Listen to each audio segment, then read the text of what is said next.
उपस्थित असणारे शहराचे अध्यक्ष तुषारभाऊ कामटे, संघटक विक्रांतजी पाटील, ज्योतिताई निंबाळकर असे सगळेच शहराचे पदाधिकारी असतील.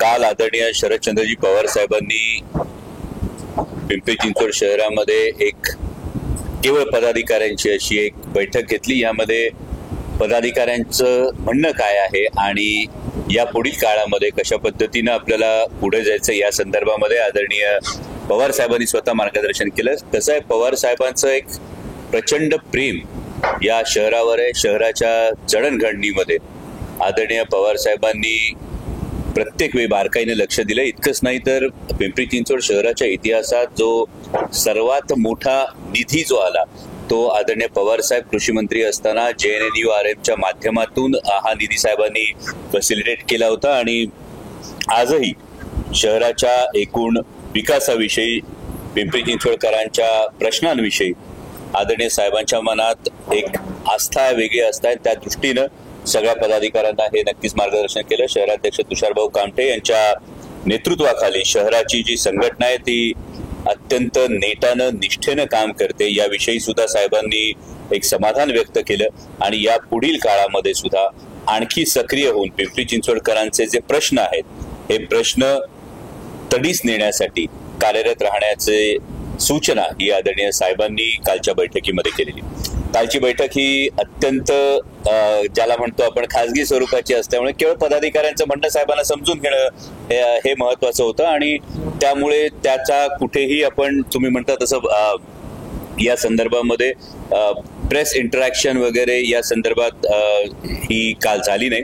परंतु काल साहेबांच्या मार्गदर्शनानुसार आज पुन्हा पदाधिकाऱ्यांची बैठक घेऊन एक कृती कार्यक्रम जो आहे हा कृती कार्यक्रम ठरवण्याच्या दृष्टीनं ही आजची छोटेखानी बैठक ही प्रमुख पदाधिकाऱ्यांची पुन्हा आम्ही आयोजित केलेली आहे. आणि यामध्ये महत्वाचं आहे की पिंपरी चिंचवडकरांचे जे अनेक प्रश्न आहेत, म्हणजे आजही तुम्ही बघत असाल तर पिंपरी चिंचवड शहराच्या इतिहासात किंबहुना देशाच्या इतिहासात हे एक वेगळं उदाहरण आहे की पहिल्यांदा प्रशासक असताना शहराचा DP हा करण्यात आला. या DPवर तब्बल 50,000 हरकती, म्हणजे ज्या शहराच्या जो पहिला DP झाला त्या शहराच्या DP मध्ये स्वर्गीय रतन टाटा साहेबांसारख्या व्यक्तींचं बारकाईनं लक्ष होतं. आणि आत्ताचा DP मात्र नेमका कोणाच्या सूचनेवरून झाला की केवळ प्रशासकांच्या नावानं खापर पडून या गोष्टी होतात का? राहत्या घरांवरून जर रस्ते होत असतील तर या DP मध्ये आपल्या माध्यमातून ज्यांनी कोणी DP बनवला असेल या सगळ्यांना पिंपरी चिंचवडकरांच्या मनातला एक प्रश्न आहे की या DP मध्ये जर हा DP निरपेक्ष पद्धतीने निष्पक्षपातीपणानं बनवला असेल तर सत्ताधारी पक्षाच्या एकाही आमदाराच्या किंवा खासदाराच्या एकाही जागेवर आरक्षण पडलंय का? हा सर्वसामान्य नागरिकाचा प्रश्न आहे. जर नागरिकांच्या राहत्या घरांवर आरक्षण पडत असतील, जिथे जिथे त्यांच्या जागा आहेत त्यांच्यावर आरक्षण पडत असतील, तर सत्ताधारी जे कोणी आमदार आहेत, सत्ताधारी जे कोणी खासदार आहेत, सत्ताधारी पक्षाशी संबंधित जे लोक आहेत यांच्या किती जागांवर आरक्षण पडलीत हे सुद्धा पिंपरी चिंचवडकरांच्या मनात एक महत्वाचा प्रश्न. आणि माननीय पालकमंत्री महोदयांनी सुद्धा एक जनसंवाद घेतला. यामध्ये एक टेक्निकल गोष्ट वेगळी आहे, कारण आम्ही जेव्हा जनता दरबार घ्यायचं म्हणतो, लोकप्रतिनिधी म्हणून जनता दरबार घ्यायचं म्हणतो, तेव्हा 2018चा एक GR पुढे केला जातो. या GR मध्ये अशा पद्धतीने जनता दरबार घेण्याची परवानगी नाही असं सांगण्यात येतं.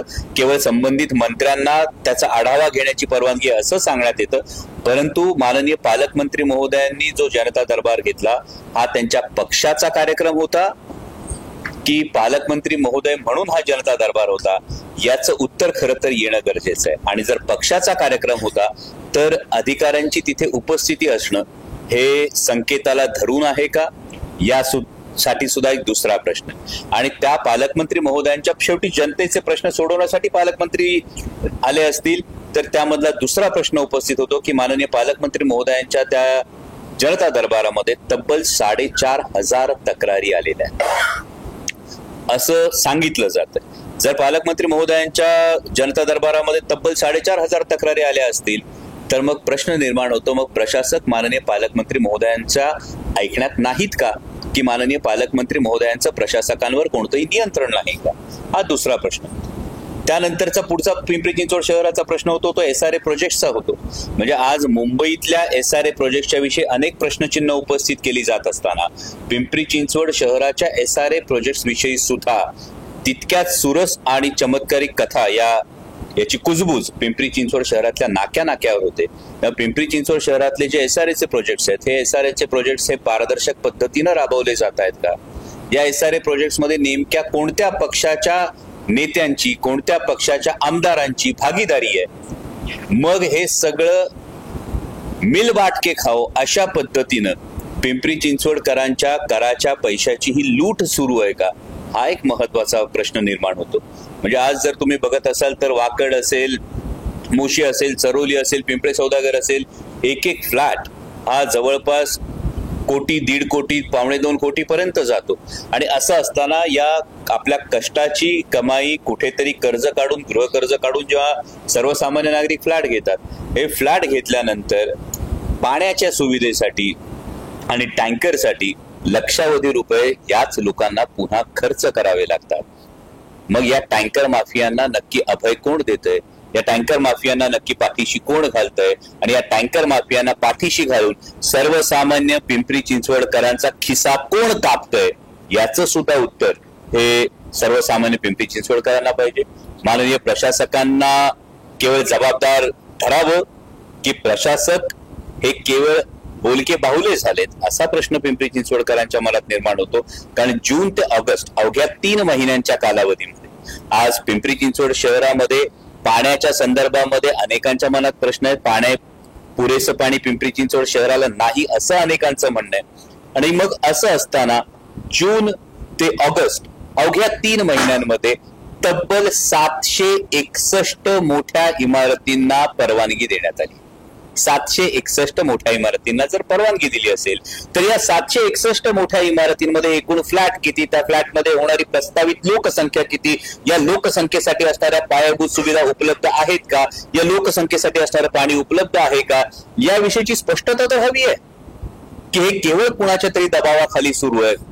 हा एक फार महत्वाचा प्रश्न निर्माण होतो. आणि असे अनेक प्रश्न येत्या काळामध्ये तुम्हाला पिंपरी चिंचवडकरांच्या हितासाठी, या प्रश्नांना वाचा फोडण्यासाठी, या प्रश्नांसाठी, या समस्यांचं समाधान करण्यासाठी राष्ट्रवादी काँग्रेस पक्ष, शरदचंद्र पवार हा पक्ष हा पिंपरी चिंचवडकरांच्या हितासाठी, त्यांच्या हिताच्या रक्षणासाठी उद्या रस्त्यावर उतरल्याशिवाय राहणार नाही, हे मी या पत्रकार परिषदेच्या माध्यमातून आपल्या सर्वांना सांगू इच्छितो.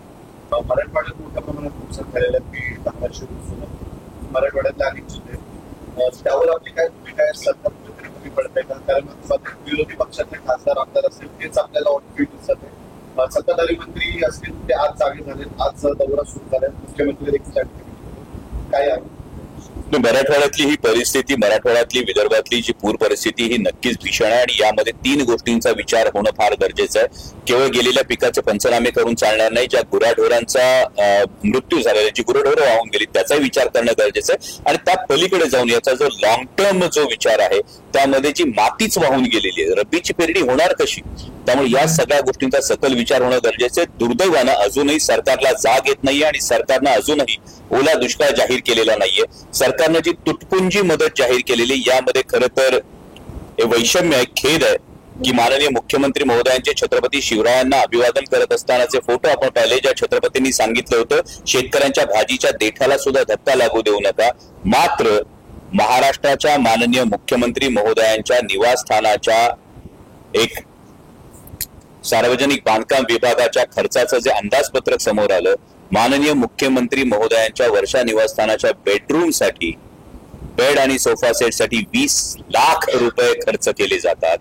त्यांच्या किचन प्लॅटफॉर्मसाठी 19.5 लाख रुपये खर्च केले जातात. हे मी नाही, हे तुम्हाला हा जर तुम्ही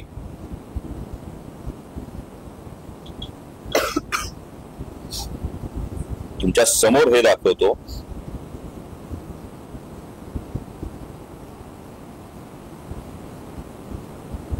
महाराष्ट्र राज्य सार्वजनिक विभाग, इलाका शहर विभाग, सार्वजनिक बांधकाम, ई निविदा सूचना, ही जर आपण सूचना बघितली, सूचना क्रमांक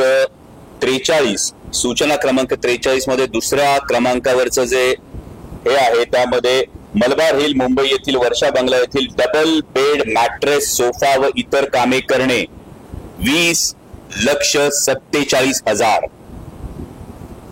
त्यानंतर मलबार हिल मुंबई येथील अनुक्रमांक 16 मलबार हिल मुंबई येथील वर्षा बंगला येथे शेड किचन प्लॅटफॉर्म कॉन्क्रीट व इतर दुरुस्तीची कामे करणे 19,53,000.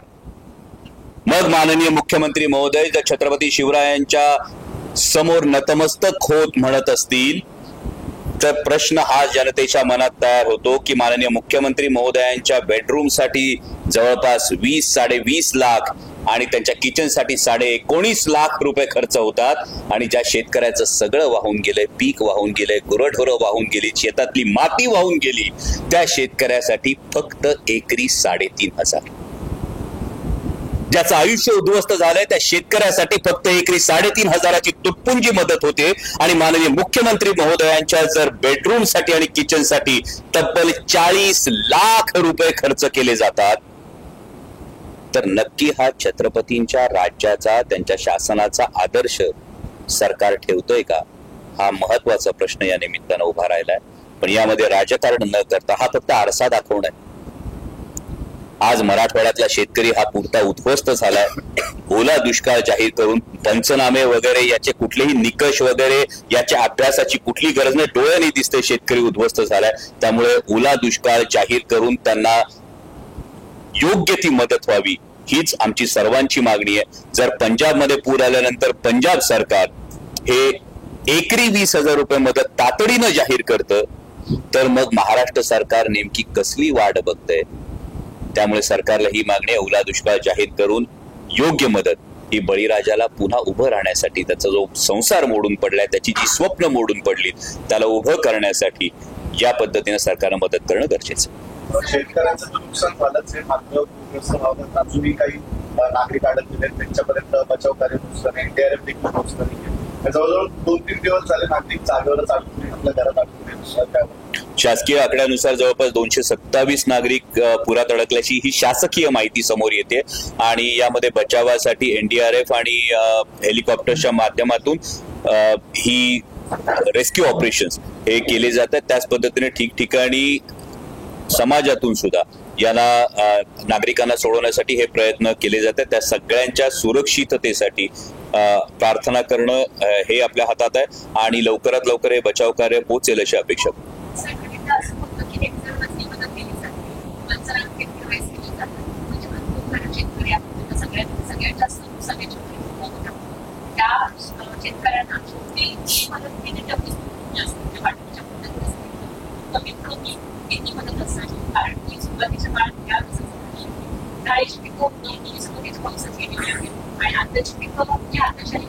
त्यामुळेच म्हणालो की ओला दुष्काळ जाहीर करून सरसकट शेतकऱ्यांना मदत होणं गरजेचं आहे आणि 3 निकष फार महत्वाचे आहेत.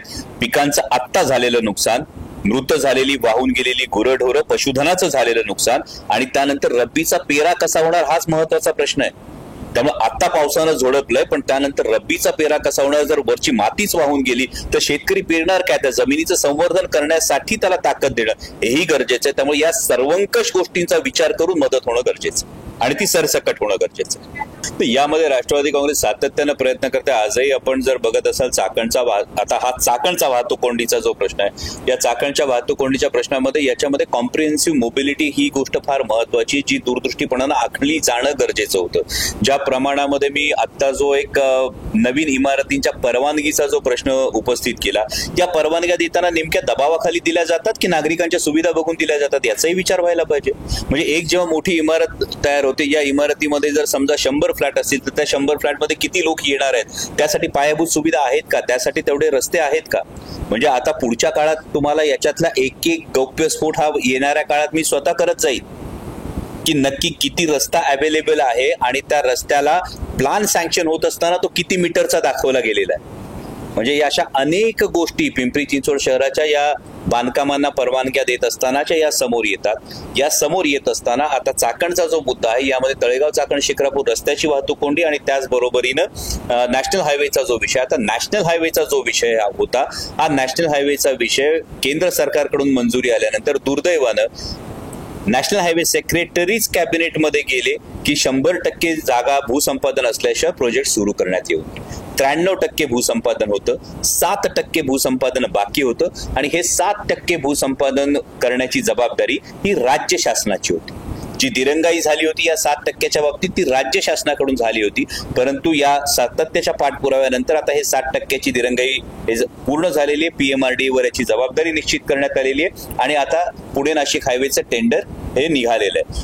त्याचबरोबर तळेगाव चाकण शिक्रापूरच्या बाबतीमध्ये मात्र MSIDC कडे एलिव्हेटेड कॉरिडॉरचं मंजुरी आहे. पण त्यापूर्वी त्याच्या 4 लेनिंग आणि स्ट्रेंथनिंगसाठी कालच माननीय मंत्री महोदय शिवेंद्रबाबा भोसले यांच्या कार्यालयाच्या माहितीनुसार 59 कोटी रुपये त्या रस्त्याच्या स्ट्रेंथनिंगसाठी हे मंजूर झालेले आहेत. परंतु लॉंग टर्म सोल्युशनसाठी जोपर्यंत आम्ही कॉम्प्रिहेन्सिव्ह मोबिलिटीचा विचार करत नाही तोपर्यंत याच्यावर लॉंग टर्मचं सोल्युशन हे लगेच दृष्टिक्षेपात दिसत नाही.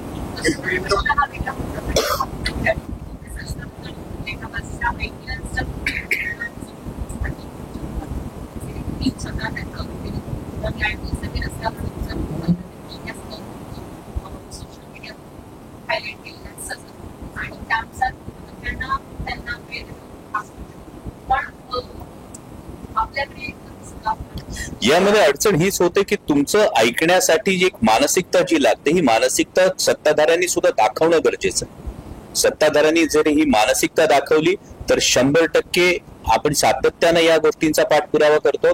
परंतु सत्ताधाऱ्यांनी या पद्धतीने जसं मी तुम्हाला सुरुवातीला सांगितलं, मला वाटतं की मी जेव्हा जनता दरबाराचा विषय मांडत होतो तेव्हा आपण होतात.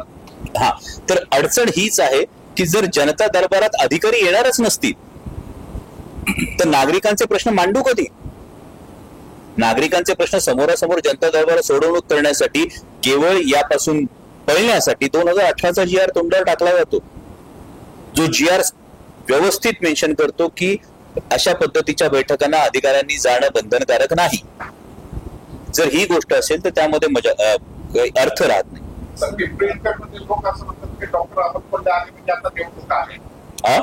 डॉक्टर अहमद पल्ले मध्ये आले की निवडणूक आले असं आपण तसं असतं तर इथून मागे एवढी 7 वर्ष रखडलंच नसतं. 7 वर्ष म्हणजे गेली तुम्ही जर बघत असाल 2022 पासून 2025 पर्यंत 3 वर्ष जे प्रशासकांच्या नावाखाली केवळ सत्ताधारी आमदार खासदार ज्या गोष्टी करतात या गोष्टींना कुठेही वाचा फुटली नसतील. सुदैवानं इतर वेळी अमोल कोल्हे येऊन जातात पण त्याची दखल घेण्यापेक्षा निवडणुकीच्या काळात आपण सगळी मंडळी फार बारकाईने त्याची दखल घेता हे त्याचं सुदैव आहे. म्हणजे यामध्ये पिंपरी चिंचवडचे पत्रकार हे अत्यंत सजग आहे याची त्याची जाणीव. क्षेत्रामध्ये 31 मधले करण्यात आलेले सर्वसामान्य बांधले होते त्या संदर्भामध्ये सर्वसामान्य नागरिकांची अपेक्षा होती की लोकांनी काहीतरी जनतेच्या आवाज उठवावा, आंदोलन करावं आणि यामध्ये सहभागी असलेले जे अधिकारी कर्मचारी आहेत त्याच्यावरती कठोर कारवाई करण्यात यावी. यामध्ये मुळात ब्लू लाईन मध्ये ज्या काही बांधकामं होतात या बांधकामांना मुळात परवानगी देणाऱ्या अधिकाऱ्यांवर काय कारवाई होणार ही गोष्ट महत्वाची आहे. अनधिकृत बांधकामांच्या बाबतीमध्ये 8 वर्षांपूर्वी अनेक फ्लेक्स शहरात लागलेले होते. अनधिकृत बांधकामं ही अधिकृत होणार, बरोबर. हे जे फ्लेक्स ज्यांनी लावले होते त्यांची ही आज नैतिक जबाबदारी आहे की त्यापैकी किती बांधकामं ही अधिकृत करण्यात आली. ब्लू लाईन मध्ये असणाऱ्या यांना बांधकामांना मुळात परवानगी दिली कोणी, त्याचा वरदहस्त कुणाचा होता आणि या गोष्टी समोर आल्या तर त्या अधिकाऱ्यांवर हे नक्कीच कारवाई होणं ही गरजेची गोष्ट. मगाशी तुम्ही देवाभाऊच्या पोस्टरचा उल्लेख केला. खरं तर वृत्तपत्रांमध्ये माध्यमांमध्ये ठीक होतं, त्या होर्डिंग पर्यंत ठीक होतं. मात्र शहरात अशी परिस्थिती की ठिकठिकाणी सबवे म्हणजे त्या पोस्टरवर चिखल उठतोय, काही ठिकाणी गुटखा देखील अशी दुर्दैवी गोष्ट घडलेली आहे. शिवप्रेमी संघटनांनी आंदोलन केलं त्यावर पहिला गुन्हा दाखल पिंपरी चिंचवडमध्ये झाला आणि पालिकेने ऍक्शन घेतली. मात्र फक्त 20-30% ते पोस्टर जे आहेत ते सामने झाले. मात्र सगळीकडे ते पोस्टर अजूनही दिसतात आहे. त्यावर मोठं राजकारण झालेलं आणि भाजपच्या स्थानिक नेत्यांनी विचारलं त्याबद्दल आम्हाला काही माहिती नाही, आपण त्याला माहिती सांगतो. एकीकडे तुम्ही छत्रपती संभाजी महाराजांचा एवढा मोठा पुतळा देशात उभा करताय, त्याचा गाजावाजा करताय, मात्र ह्या गोष्टीकडे ते करत नाही. यावर आपल्या पक्षाची काय भूमिका नाही. प्रसिद्धीच्या हव्यासापोटी आणि सुसापाई जर अशा पद्धतीनं छत्रपती शिवाजी महाराजांच्या पावित्र्याला धक्का लागत असेल तर कोणताही शिवप्रेमी हे सहन करणार नाही आणि हे करत असताना हे कुणाच्या माहितीशिवाय झालं असेल याविषयी खरं तर यावर विश्वास ठेवणं कठीण आहे. परंतु अशा पद्धतीच्या कोणत्याही प्रसिद्धीच्या हव्यासामध्ये छत्रपती शिवाजी महाराजांच्या पावित्र्याला धक्का लागू नये ही नैतिक जबाबदारी आहे. आणि मला वाटतं माननीय मुख्यमंत्री महोदयांनी राज्याचे प्रमुख या नात्यानं खरं तर या सूचना आधी द्यायला हव्या होत्या की माननीय मुख्यमंत्री महोदयांनाच ठाऊक नाहीये की त्यांच्या जाहिरातीच्या निमित्तानं कुठे कुठे अशा पद्धतीनं छत्रपती शिवाजी महाराजांच्या पावित्र्याला धक्का लागतो. अनेक ठिकाणी तुम्ही सबवेमध्ये जर बघत असाल, पावसाळ्याचे दिवस आहेत, त्यावर चिखल उडतोय, तुम्ही जे म्हणता त्या पद्धतीनं अतिशय चुकीचं त्यामध्ये ते पावित्र्य भंग होत आहे. पण हे पावित्र्य भंग माननीय मुख्यमंत्री महोदयांनी याविषयी तात्काळ निर्देश देणं गरजेचं आहे की जेणेकरून छत्रपती शिवाजी महाराजांच्या पावित्र्याला धक्का लागतो. पोलीस प्रशासन किंवा पालिकेवर दबाव आहे का सत्ताधारी पक्षाचं? ते मला वाटतं तुमच्या प्रश्नातच उत्तर आहे. तुमच्या प्रश्नातच उत्तर आहे. म्हणजे मग माननीय मुख्यमंत्री महोदयांचा केवळ सत्ताधारी आहेत म्हणून माननीय मुख्यमंत्री महोदयांचे जेव्हा पोस्टर लागतात, माननीय मुख्यमंत्री महोदयांचे होर्डिंग लागतात, त्याने भिंती जेव्हा रंगवल्या जातात तेव्हा शहर सुशोभीकरण होतं का? हा प्रश्न प्रत्येकाला पडतो ना. न्याय सगळ्यांना सारखा का होत नाही? अनेक कर भरतात प्रशासनाने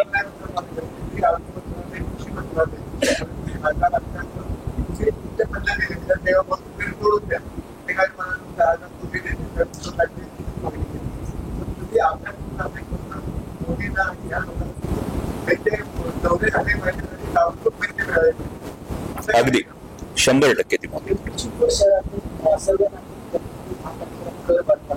परंतु प्रशासनाने वेळ आहे इतिहासाने 1500 कर्ज घेतलं आहे. आणखी कर्ज घेण्याचा प्रयत्न याकडे कसं? धन्यवाद या प्रश्नासाठी. कारण पिंपरी चिंचवडकर नागरिक हे सातत्यानं कर भरतात. असं असताना पिंपरी चिंचवड महानगरपालिकेवर 1500 कोटी रुपये हे मार्केटमधून उभे करण्याची वेळ आली ग्रीन बॉन्ड्सच्या निमित्तानं असेल. परंतु ही वेळ कोणी आणली हा फार महत्वाचा विषय आहे. प्रशासक पूर्णपणे स्वतंत्रपणे काम करतात असं आपलं म्हणणं आहे का? हा माझा नाही, हा पिंपरी चिंचवडकरांचा सवाल. जर प्रशासक संपूर्णपणे स्वतंत्रपणे काम करत असतील तर मी पुन्हा मागे जातो तर डीपी होत असताना, आरक्षण पडत असताना भारतीय जनता पक्षाच्या नेत्यांच्या, आमदारांच्या, खासदारांच्या एकाही जागेवर आरक्षण पडत नाही. हे सिलेक्टिव्हली कसं काय वगळलं जातं? जर हे सिलेक्टिव्ह वगळलं जात असेल तर प्रशासक स्वतंत्रपणे काम करतात का? जर प्रशासक स्वतंत्रपणे काम करत नसतील तर प्रशासकांवर नेमकं नियंत्रण कुणाचं आहे? आणि जर प्रशासकांवर नियंत्रण हे सत्ताधाऱ्यांचं आहे तर पिंपरी चिंचवड आशिया खंडातली सर्वात श्रीमंत महानगरपालिका म्हणवणाऱ्या पिंपरी चिंचवड महानगरपालिकेवर जर 1500 कोटी रुपये कर्ज घेण्याची वेळ येत असेल, रोख्यांच्या माध्यमातून घेण्याची वेळ येत असेल तर ही वेळ कोणी आणली? हा प्रश्न सर्वसामान्य पिंपरी चिंचवडकरांनी सत्ताधाऱ्यांना विचारायला हवा.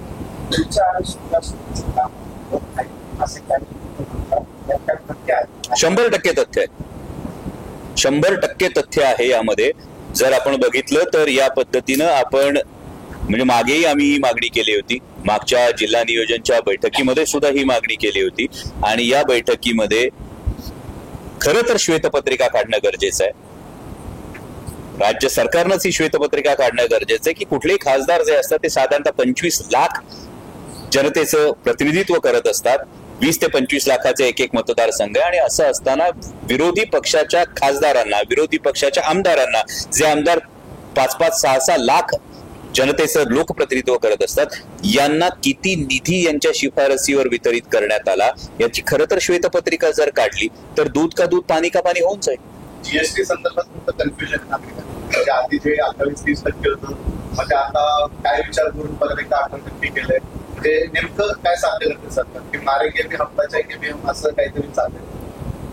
म्हणजे याची की त्याचं सोशल मीडियावर परत भाजपचे जर तुम्ही काही प्रमुख पदाधिकाऱ्यांचे हँडल्स पाहिले तर त्यावर नरेंद्र मोदी साहेबांचा फोटो आहे, त्याच्यात लिहिलंय की जीएसटी आम्ही वाचत आहे. म्हणजे यामध्ये जर खोलात जायचं झालं तर मुळात जीएसटी म्हणजे काय होतं? 1 नेशन 1 टॅक्स. सुरुवातीला 4 स्लॅब होत्या. या 4 स्लॅब इतकी वर्ष चालू झाल्यानंतर आता त्याचे 2 स्लॅब करण्यात आले. मग इतकी वर्ष जो निधी तुमच्या माझ्या खिशातून गेला सरकारकडे, याच्याविषयी आता सरकार बोलायला तयार नाही. बरं, सरकार हे बोलायला तयार नाही. आणि दुसरी गोष्ट ही आहे की आता जेव्हा ही उपरती झालेली आहे, जेव्हा मॅन्युफॅक्चरिंग सेक्टर हे कोलॅप्स होत चाललेलं आहे, आज आपण पिंपरी चिंचवड शहराला आपण भारताचं डेट्रॉइट म्हणत होतो, आणि हे होत असताना मॅन्युफॅक्चरिंग सेक्टर, ऑटोमोबाईल सेक्टर हे कोलॅप्स होत असताना कुठेतरी आता आपल्याला जगवावं लागेल, ही अपरिहार्यता आहे का, हा एक प्रश्न आहे. दुसरा महत्वाचा प्रश्न आहे म्हणजे आधी केलेलं चूक होतं हे कबूल करताय का? मुळात आधी केलेलं चूक होतं याची जर कबुली असेल, पण ती कबुली न देता त्याला उत्सव म्हणायचं, याला मी म्हणतो की it's a good way of propaganda. पण तरी सुद्धा यामध्ये अनेक गोष्टी होणं गरजेचं आहे. शिक्षणाच्या बाबतीत, रोजगाराच्या बाबतीत जी बचत होते नागरिकांची, पण ही बचत आधीच होणं अपेक्षित होतं, ती तुम्ही झालेली नाही. आज जेव्हा माननीय पंतप्रधानांचं संबोधन मी ऐकत होतो तेव्हा ते सांगत होतो की MSME सेक्टरसाठी हा नक्कीच बूस्ट असणार आहे. परंतु MSME सेक्टर नेमकं मोडीत काढलं कोणी? म्हणजे या केंद्र सरकारच्या काळामध्ये किती लाख लघु उद्योजक हे रस्त्यावर आले, किती लाख लघु उद्योग हे बंद पडले, याची सुद्धा जबाबदारी केंद्र सरकारला घेणं गरजेचं आहे.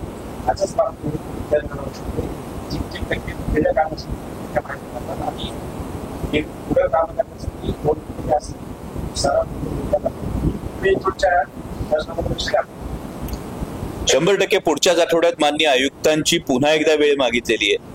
कारण याआधी 4 वेळा जनता दरबार घेण्यासाठी पत्र देऊन झालेलं आहे. पुढच्या आठवड्यात पुन्हा आयुक्तांची वेळ मागितलेली. या संदर्भात आपल्याकडे कागदपत्र जी काही आहेत ती जरूर मला द्या. या गोष्टीला तडीस नेण्यासाठी एक स्वच्छ कारभार, जे मगाशी आपण म्हणालात त्या पद्धतीनं सर्वसामान्य पिंपरी चिंचवडकर जो कर भरतो हा त्याच्या कष्टाच्या घामाच्या पैशातून भरतो, आणि त्या पिंपरी चिंचवडकराचा हा अधिकार आहे. त्याला असणाऱ्या नागरी सुविधा मिळणं, त्याला स्वच्छ प्रशासन मिळणं हा त्याचा अधिकार आहे. आणि त्यासाठी नक्कीच याबाबत जाब संबंधित विभागाला विचारला जाईल.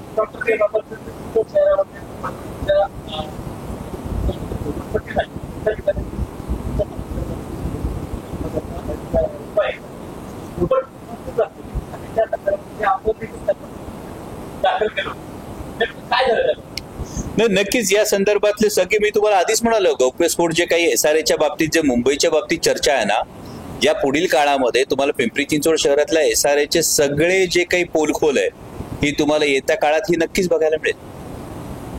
त्यामुळे जे अपात्र लाभार्थी घुसवण्यात आलेले असतील, त्यामधले पार्टनर्स कोण आहेत, त्यामध्ये कुठल्या पक्षाचे नेते आहेत, आणि हे सगळं करून नेमका काय गौडबंगाल सुरू आहे याचा लेखाजोखा तुमच्यासमोर येत्या काळात नक्कीच मांड.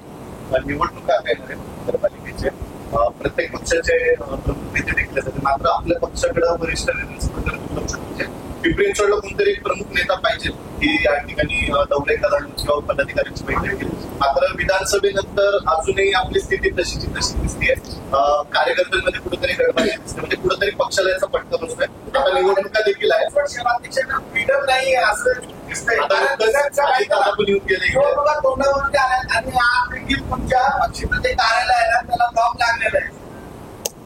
यामध्ये पिंपरी चिंचवड शहराच्या अध्यक्षांना फ्रीडम नाही हा गैरसमज आपण सगळ्यांनी दूर करा, बरोबर ना?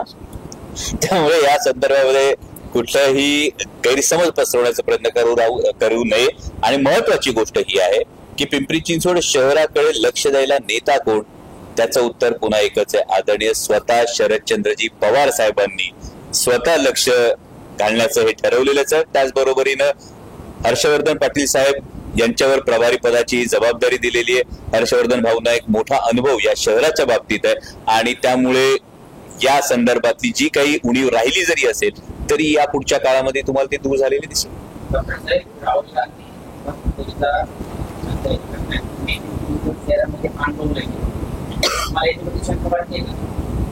माननीय राहुलजी गांधी यांनी ही गोष्ट स्पष्ट केलेली आहे, पुराव्यांनिशी स्पष्ट केलेली आहे. आणि जेव्हा निवडणूक आयोगाच्या आपण पत्रकार परिषदा बघतो आणि त्यावरचं स्पष्टीकरण जेव्हा आपण बघतो, तेव्हा त्याबाबत निवडणूक आयोगाचं आभार यासाठी मानलं पाहिजे की मत चोरी झाली आहे याच्यावरचा विश्वास प्रत्येक निवडणूक आयोगाच्या पत्रकार परिषदेनंतर नागरिकांचा दृढ होत चालले की यामध्ये कुठेतरी गडबड झालेली आहे. आणि हे माननीय राहुल गांधी यांनी स्पष्टपणे दाखवलेलं आहे आणि त्यांनी पुराव्यानिशी दाखवलेलं आहे. त्यामुळे याविषयी माझ्या काय सर्वसामान्य नागरिकाच्या मनात सुद्धा शंका असेल असं मला वाटत. त्याचा जोडली प्रश्न आहे ज्या पद्धतीने काँग्रेसनी त्यांची भूमिका स्पष्ट केली म्हणजे विरोधकांच्या बाजूने. पण आपल्या पक्षाकडून आपण काय असं कॅम्पेन राबवणार आहे का? कारण सुरक्षेला काही विरोध असले त्यांनी देखील आरोप केले की माझ्या विधानसभेत जो काही प्रकार झालाय चोरीचा म्हणजे त्यांना सगळ्यांना माहिती आहे. पण आपल्या पक्षाकडून जे आपले तिन्ही विधानसभेमध्ये मध्यंतरी राहुल गांधी यांनी सुद्धा कोर्टात जायचा निर्णय घेतला होता. आपल्या पक्षाची आवड काय केली? काँग्रेसने त्यांची भूमिका दाखवली तर आपल्या पक्षाकडून काय याचं कॅम्पेनिंग होणार आहे, जनजागृती होणार नाही, नक्कीच याबद्दलची जनजागृती ही सुरूच आहे. आपापल्या लेवलला हे सुरू आहे आणि जे कोर्टात सगळे मंडळी जी गेलेली आहेत या कोर्टातल्या केसेस सुद्धा तशाच आहेत. यातल्या केसेस मागे घेतलेल्या नाहीत. राहुल तलाटेंनी मागे घेतलेली नाही, प्रशांत जगतापांनी मागे घेतलेली नाही.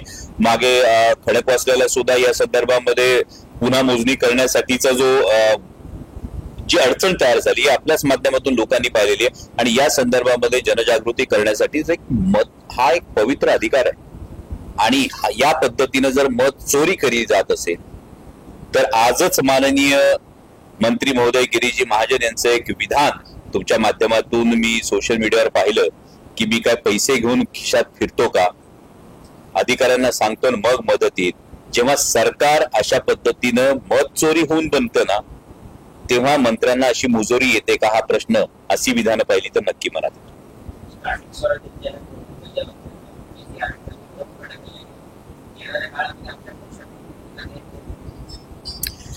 माननीय पवार साहेबांच्या माध्यमातून समाजातल्या सगळ्या घटकांना न्याय देण्याचा हा सातत्यानं प्रयत्न झालाय. हे इतिहास जाणतोय, आपण सगळेजण जाणतात आणि त्याच पद्धतीने या पुढील काळात सुद्धा हा न्याय नक्कीच दिला जाईल. छत्रपती संभाजी महाराज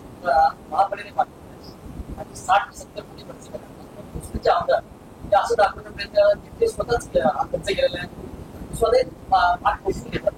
मध्यंतरी तुमच्या शहरात त्याची पोटपोलणी केली होती. म्हणजे विधानसभा निवडणुकीच्या अगोदर मला सुद्धा ती परिस्थिती माहिती की मुसळी असेल त्याला तळे गेलं असं देखील म्हटलं जाते की भ्रष्टाचार म्हणजे जो खर्च आहे त्याचा पण खर्च